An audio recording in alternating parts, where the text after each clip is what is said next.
and welcome back to Bookish Theories. In today's video, I would like to talk about Tomorrow by Together's drama, focusing on a little breakdown and analysis of the lyrics, the music video, and how the song is connected to the storyline. Drama is a song that deals with the themes of friendship, loneliness, and alienation, that tells the story of a person who fantasizes about being the protagonist of a drama-like scenario, only to realize that they are an extra even in their own life. Now, the topic of the song is quite heartbreaking because, as we see in a second, the lyrics focus on somebody who gradually comes to terms with the fact that despite their best efforts, they will never be able to fit in the environment that they chose for themselves. And if this wasn't devastating enough, the video somehow manages to make it even worse by showing us Beomgyu being round, tiny, and sad for 4 minutes straight. Now, this time around, Beomgyu plays the role of the protagonist of the video, and through his perspective we get to experience the contrast between the happy fantasy he has created in his mind and the disappointing reality he has to face when his delusions fall apart. If on the one hand the drama he imagines is a scenario where the people he considers his friends love him, cherish him, and take care of him, on the other the story shows us that he's nothing more than a glorified extra in his friend group. A person, that is, that tags along without really being invited and that is ignored despite of his effort to be included.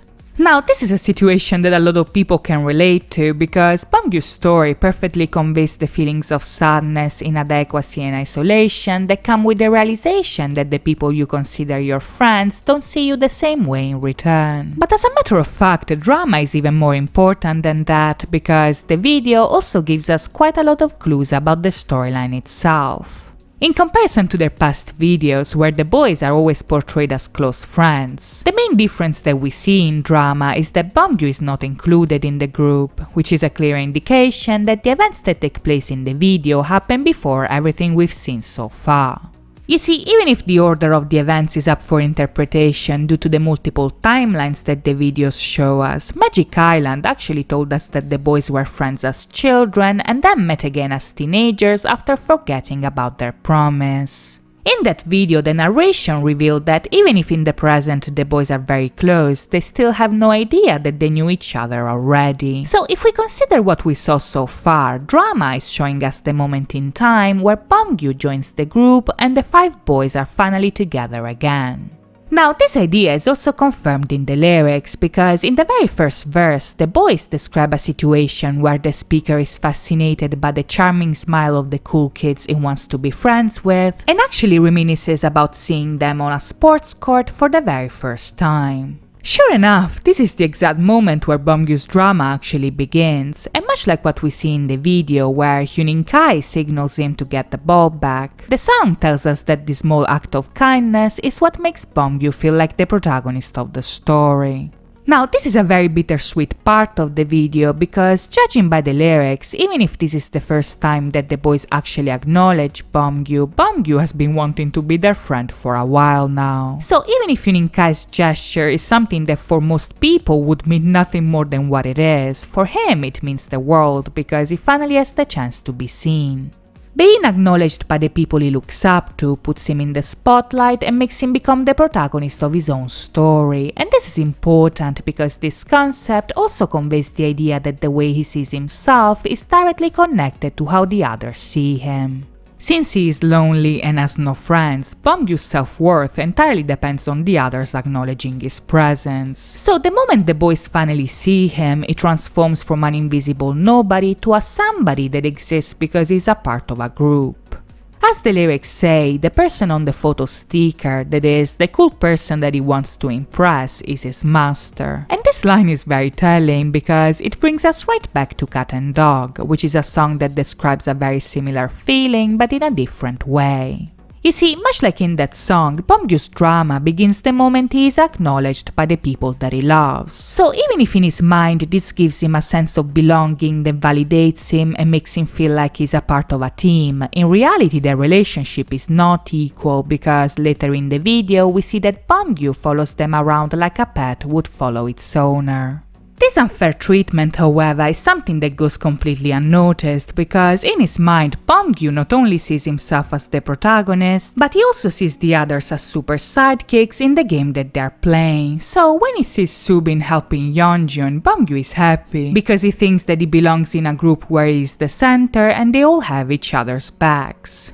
This delusion, however, falls apart very quickly because the moment Beomgyu draws attention on himself, the reality of the situation makes him realize that he's just an extra with a small and tedious ending. You see, in his mind, Beomgyu just wants to be loved and taken care of, but when he injures himself, the others don't rush to help him like they did with Yeonjun, but rather they just look at him and wait for him to get back on his feet. This is the moment where Beomgyu's fantasy is destroyed because the lack of support from the others makes him feel excluded and isolated. And this sense of alienation is extremely relevant because, as it turns out, this is one of the main attributes that Beomgyu's character has been associated with so far. You see, even if in the storyline Beomgyu is generally portrayed with a playful and cheerful personality, his character also has a dark side that he struggles to control. In the port concept photos, for instance, Beomgyu is associated with the word unfair and with The Catcher in the Rye, which is a book about a boy who is constantly divided between his desire to connect with other people and the alienation that he feels in realizing that he will never truly fit in.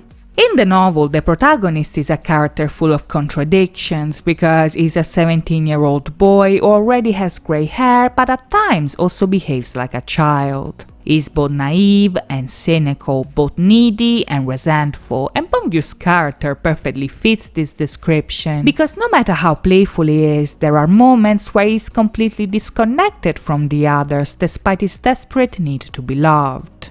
In drama, we finally see that Beomgyu feels resentful and inadequate because his friends make him feel insecure about himself. But in videos like Eternally and Can't You See Me, we also see that this alienation can turn violent as well. Because if in Eternally his narration says that he doesn't know which one to trust and we see him actually hurting somebody after being provoked, in Can't You See Me we see him attacking Taeyeon after Taeyeon hits his shoulder with a pillow. Now, this is the very same shoulder that Beomgyu injured when he fell from his bike, so Taeyeon hitting him there triggers him because it reminds him of his role in the group, which is that of an extra and not the protagonist. You see, if we take a look at the videos in chronological order, Beomgyu eventually manages to be included in the group to the point that he becomes a vital part of the team. If we consider drama as the moment where the group is reunited, Eternally as the video that shows us magic coming back in their life, and Runaway as the point where they lose control of the magic and decide to run away to Magic Island together, the progression of the events does show us that Beomgyu becomes more and more involved in a pretty organic way. If drama shows us that this introduction in the team is a bit rocky, Eternally portrays a middle ground because even if the others accepted him as part of the group, Beomgyu constantly recording them also implies that there is the filter of the camera that divides them, and he's still playing the role of the spectator in his own life.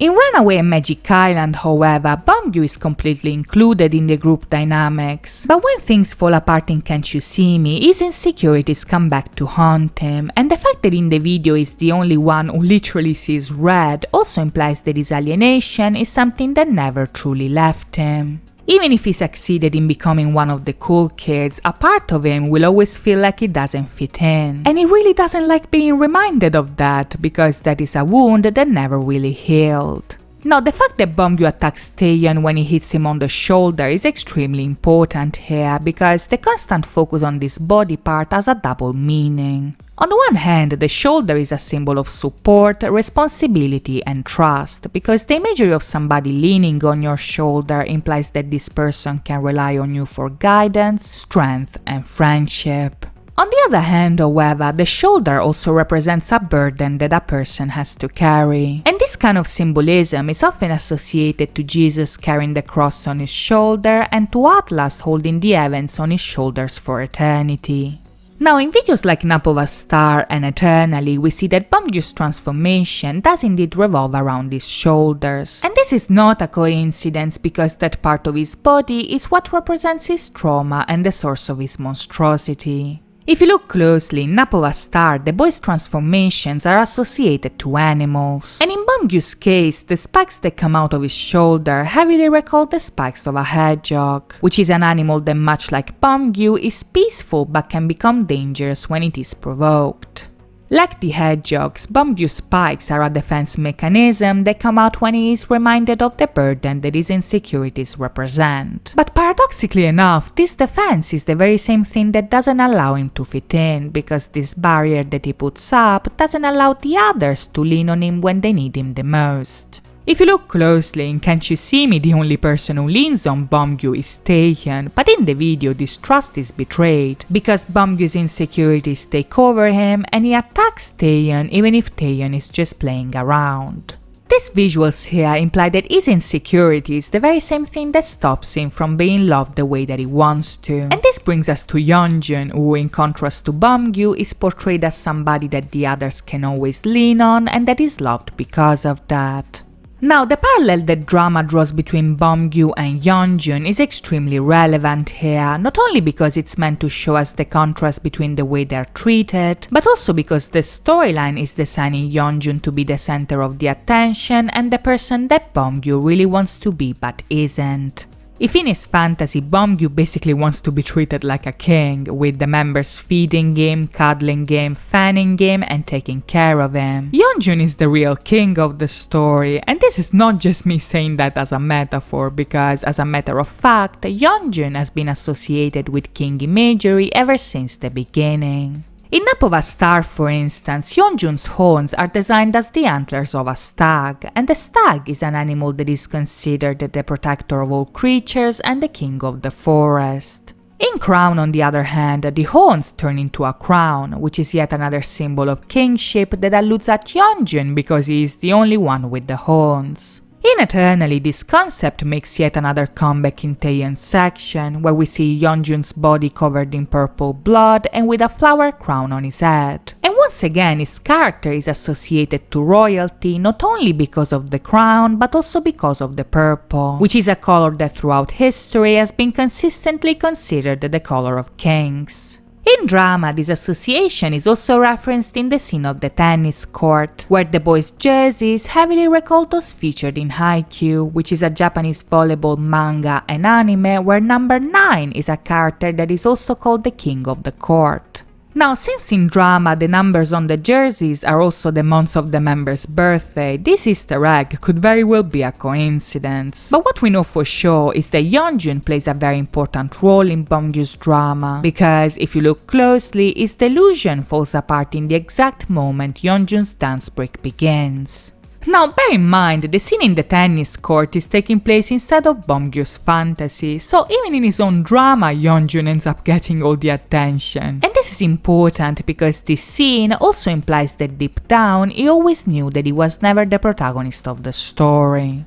In contrast to Beomgyu, who wants attention and doesn't receive it, Yeonjun is a character that the others rely on and that always gets the help that he needs. And this is evident throughout all the MVs, because if in drama Soobin helps him after he falls, in Runaway Beomgyu himself rushes to the rescue when he sets fire to the book, and in Napova Star he is eventually saved by Hyunin Kai. Even if in multiple moments of the story other members need help, Yeonjun is the only one that actually receives it. And even if in Eternally we see that at some point the others will not be there for him and he will die because of it, what the storyline is implying here is that Yeonjun is a king of some sort and that the others gravitate towards him and always try to protect him. Now, interestingly enough, even if we can say that Yeonjun is a character that in the story Beomgyu aspires to become, or at the very least get close to, drama also offers a lot of interesting parallels between Beomgyu and Soobin. And this is very telling because these parallels actually give us quite a lot of clues on the possible reason they end up fighting in Can't You See Me. As I mentioned earlier, if we look at the videos in order, Beomgyu's inclusion in the group is something that takes place gradually. But if you look closely, the more Beomgyu gets included, the more Soobin gets excluded. In drama, for instance, Beomgyu watches the boys play from afar, and when Yeonjun gets injured, he is on the sidelines while Soobin actually takes care of him. In Runaway, however, Soobin and Beomgyu's roles are reversed, because even if in that video Yeonjun still gets injured, this time it's Beomgyu the one who takes care of him and Soobin is literally beyond the line.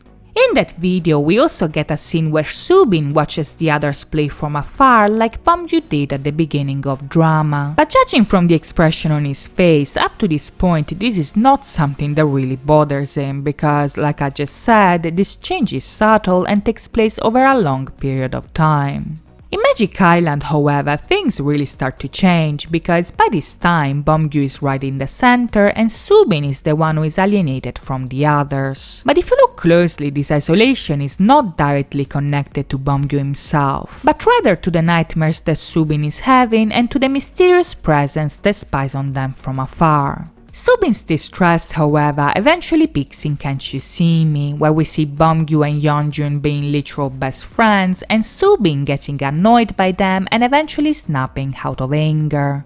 This leads to the boys getting separated and to Soobin actually getting left behind. So even if Beomgyu is not really to blame for these events, this parallel is very suspicious, and it becomes even more suspicious when we remember that Soobin actually gets isolated from the group as a result of the Odd-Eyed Cat's intervention.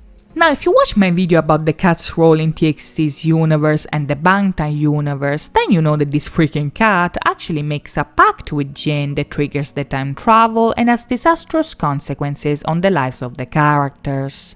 This cat gets what it wants by making contracts that initially seem appealing, but they turn on the characters as time goes on. And even if for now we still don't know if the cat made a pact with any of TXT, up to this point a lot of the clues actually pointed at the fact that both Soobin and Yeonjun might have made one. If Soobin could have wished to be a boy forever and might be the one to blame for bringing the game they were playing as children to reality, Yeonjun might have trusted the cat because at the time he thought that this was salvation. But considering what we saw in Drama, Beomgyu is another great candidate because he goes from loser to cool in a very short period of time. Now, it's entirely possible that this process took place naturally, but since we know that the cat is involved in Soobin's disappearance, we need to understand how it is involved. And if we take a look at the concept trailer, Soobin's detachment from the others begins the moment him and Beomgyu literally switch places with one another. This could imply that Beomgyu made a pact with the cat to be included in the group, and the cat granted him this wish only to twist it into something toxic that leads them to destroy their friendship from the inside. And even if for now this is just a guess, if you look closely, they actually play a version of Drama when Soobin gets isolated from the group, which once again could be an indication that the two events may be related.